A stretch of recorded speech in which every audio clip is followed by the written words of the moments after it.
In every story, there's a hero and a villain. In this story, you happen to be both. It's important for you to be able to listen to the general tones of the world and the universe around you. Not only to what you want to hear, but also to what you fear. Welcome to another episode of GMTV.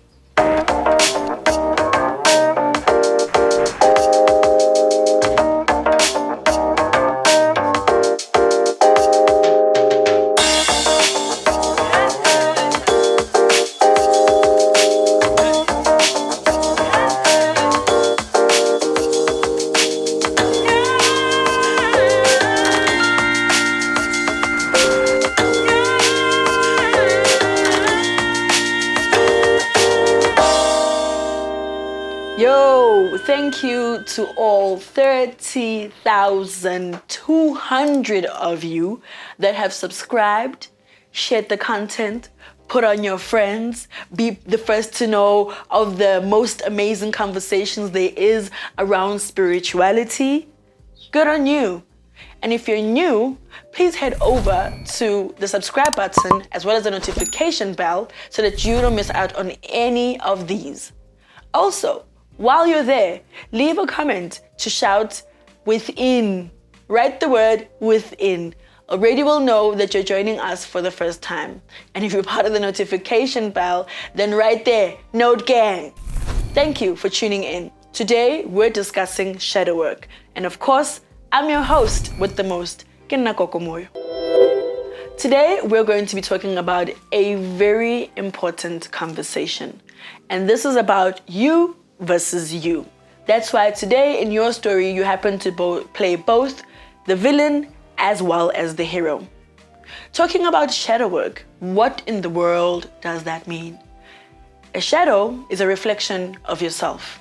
And this is of a negative side of you. It's always negative. Often it is unintentional, automatic, very responsive, and without any control. People who have a sign of having bad, or rather negative shadow work would be very reactive to the world, very angry, very erratic, very quick to spark off and charge. These people react to just about anything. People, events, and situations. For as long as they can't handle it or understand what's going on, they default to their most uncoolest, unkind, or most crass version of themselves. To give you a few examples, globally, we have a Beyonce who easily transforms to a Sasha Fierce. A Jay-Z who is this infamous gangster known as Hove, this businessman. And in South Africa, you could even be as playful as, say, Usbu, transforming into a umzegezeg.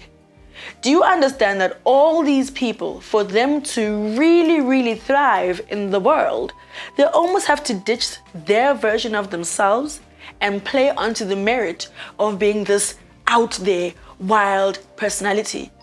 Because with that, there is no shame. But when it comes to our shadow, we avoid it like the plague. We don't want to know that we are very sexually driven when we are not balanced or grounded or towards ourselves, or we are really just comfortable with how life is. It's the way we react. In one of the promos, I showed you a conversation where a girl came back from a party with her girls. Momentarily, she got home and she wanted to get physical and sexual with one of her sack mates, right? On any conversation on any day, sex is deemed as bad, as negative, as we grew up all being told, focus on your schools, boys bring babies, and your ass should be in books, right? All of that, those conversations. Don't have sex until you get to this age. Don't dress like that. Don't be friends with boys. All of those conversations have put into our mindsets that having sex or being a sexually liberated person is not a good thing. But again, because of the things that we struggle to deal with and talk to ourselves about and really reflect on, we're always going to see it as a negative and not exactly what our consciousness is trying to tell us. Your shadow holds all your fears, worries, anxieties, and your darkest thoughts. It wants everything that you were never allowed to or have allowed yourself to be. That includes forgiveness. There are things that we can identify about ourselves. Sometimes jealousy, sometimes impatience, and just not realizing that actually an Instagrammable life is not truly reflective. So now here you are holding yourself hostage on a reality that's not even a reality. You're allowed to feel things, you're allowed to find yourself really feeling uncomfortable with the energy that you're projecting and how you're feeling and how you're contributing to a situation. You're absolutely allowed. Because how else would you know what type of person you are? People can easily say being jealous is a negative thing, it's a bad thing. But then that is your shadow. It depends on how much light you want to shine on an object, and that's the more that shadow will grow. Angles, you know what I mean?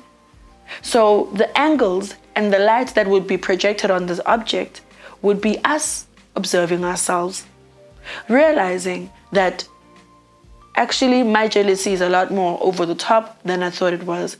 Or just the fact that I'm having this thought, to me, it's already bad enough. Once you know that you have an issue and you have an area of concern, you can now work on it. But if you're going to be ignoring of that side of you, acting like that's not happening, the shadow is going to beckon. It's going to scream at you, it's going to try to get your attention, and eventually it's going to rear its head even when you least expect it. Because there's never a time when you're sitting and reflecting with some of the things that have happened. A shadow may be negative, but you can play on it, on your strengths, on its strengths. Because the moment you identify something, you own it. You own the degrees and the severities that it has. You own it. It can't exist outside of you. So by the time you want to be a person who's playing on the negative features or the characteristics that you have, it will be intentional. It'll be more driven, and it'll actually give you whatever reaction it is that you're trying to get. Whether it's to make a funny video and to be provocative, or to host conversations where people don't want to be talking about those conversations, you can bring out your shadow because it will be able to help you, whereas the timid side of yourself wouldn't. I don't know if you understand what I'm trying to say to you, because it almost seems like I'm promoting the shadow. I am, to a certain degree, but you have to do the shadow work. Do you know that there are some people who don't like you because your light emulates the shadow work that they're refusing to do with themselves?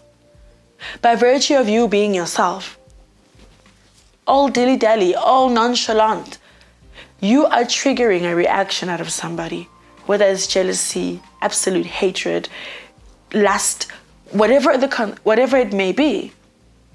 You are triggering them by virtue of you in your totality, in your depth, in your being. You have literally identified what makes up you, and now you're using it at your will. You're no longer responding to it. And that is the difference. Let me teach you today how you can start identifying what your shadow is. How to do shadow work. Connecting to a part of ourselves we all have denied or abandoned in an attempt to receive love. How to see your shadow self. Begin to view emotional triggers as teachers, showing you what needs healing. Do 3 deep belly breaths. Pause and ask yourself, what am I feeling? Release the ego story. Right now, I am feeling the story that no one considers me. When a person triggers you, ask, what in this person is activating me? And this is usually what you deny in self. Also, prompt yourself to journal. Simple ideas of prompts that you can use. How can I be kinder to myself? In what ways do I consciously or unconsciously punish myself? What unhealthy attachments, things, places, or people do I hold on to? What fears do I have around the idea of ending these attachments? What have I to gain from ending these attachments? How important am I to myself? How high do I prioritize myself? How do I rate importance? Those are examples that you can use in journaling. Remember, if you don't spend time doing these exercises, then you won't see the benefit of it. We talk about techniques and I share them all the time. They need you to actually sit with yourself. I'm taking a mirror and putting it up against you. So if you're not happy with what you see, or you're feeling some type of way because you've been triggered to go do some more work on yourself, then it shows that you do need the work. No one is perfect. We can only perfectly strive at working on ourselves. And that's all you really need. Look at how your relationships are going to improve. How you won't be triggered by just anything and everything anymore because you identify. Learn about yourself so you can be able to help yourself. Banish the shame. Get rid of the shame of learning about bad things about yourself. Like, why should that be a negative? Every person has a left and a right, a good and a bad, a light and a dark. So why are you expecting any different from yourself? Just go into the degrees and the levels of how deep do your waters run. Remember to laugh at yourself. You already know what your triggers are. Sometimes when you come back home and you're like, yo, but I really reacted the crap out of that moment and like it was unnecessary, or like that was actually exhausting of my spirit. And you laugh off that, laugh off that moment. So don't be so hard on yourself. Don't be rigid. Don't strive for perfection. You're going to be putting yourself up for failure. Just honestly and earnestly keep being you. It's okay to also have someone to talk to. Even if they're not going to say a whole list of go do this, it's important to have someone to hear you out. Some of these realizations you make as you speak, because only then the penny drops. It dawns on you. Actually, you can't have those moments if you avoid the conversations. Thank you for tuning in to another great and exciting episode of GMTV. I've been your host, Gogo Moyo. Togozan.